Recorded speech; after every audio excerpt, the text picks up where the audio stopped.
I define shock therapy as quitting your job and figuring it out from there. You've procrastinated too long on this and know you'll never do anything until something drastic happens, and the likelihood of that is very unlikely unless you do it yourself.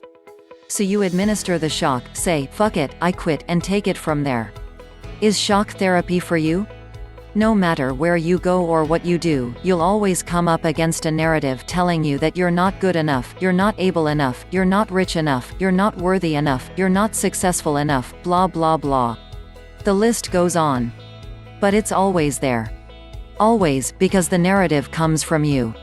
The story may have originated somewhere else, but you're the one who chooses to believe it while allowing others to reinforce it.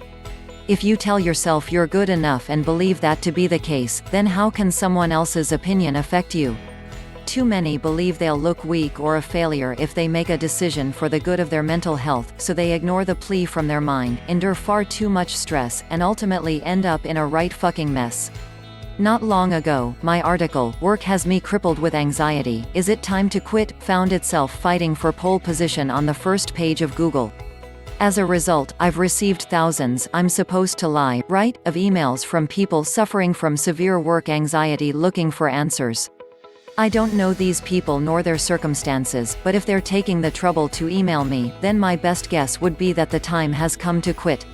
Or step down to a less stressful role. Of course, that kind of advice can't be thrown around without digging a little deeper, and asking why. Why is your work so shit?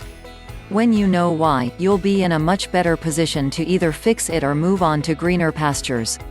You need to understand the bullshit stories you tell yourself because they'll paralyze you into thinking you don't have a choice.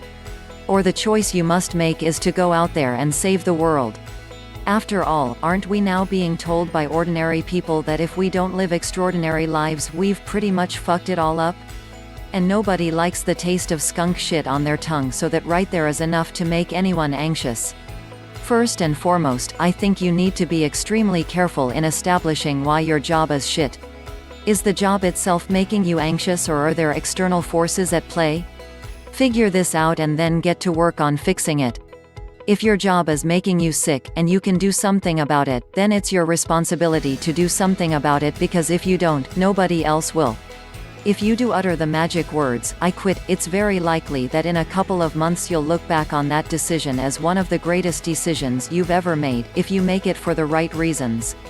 A lot of people also think it's all or nothing. Passion and purpose.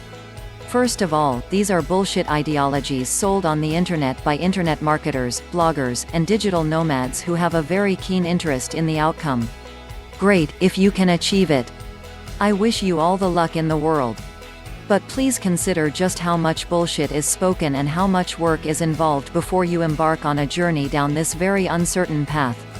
It's absurd to think the only way out is to do something you love. How about a job you don't hate that helps facilitate better mental health? That's a lot more manageable, right? And you can always make that your platform for further trajectory if your ambitions demand it. A friend's boyfriend recently quit his job because it was making him anxious and miserable. He had wanted to quit for a very long time, but he just couldn't find the words, so he continued to endure. The years passed by as he became more depressed and anxious in his daily life. And then he quit. He didn't consult anyone. He didn't even think about it. He just quit.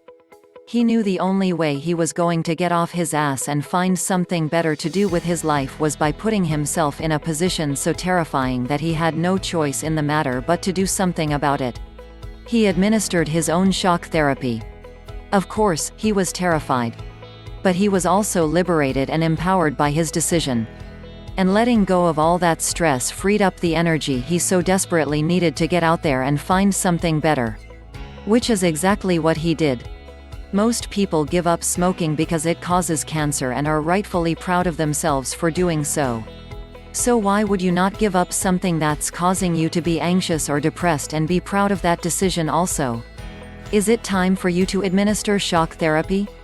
I can't answer that, but you do have options. Lots of them. We need certainty in life.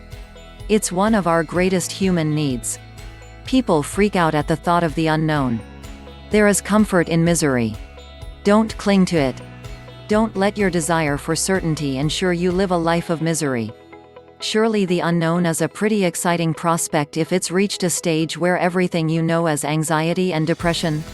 Whatever you decide to do, I wish you the very best of luck.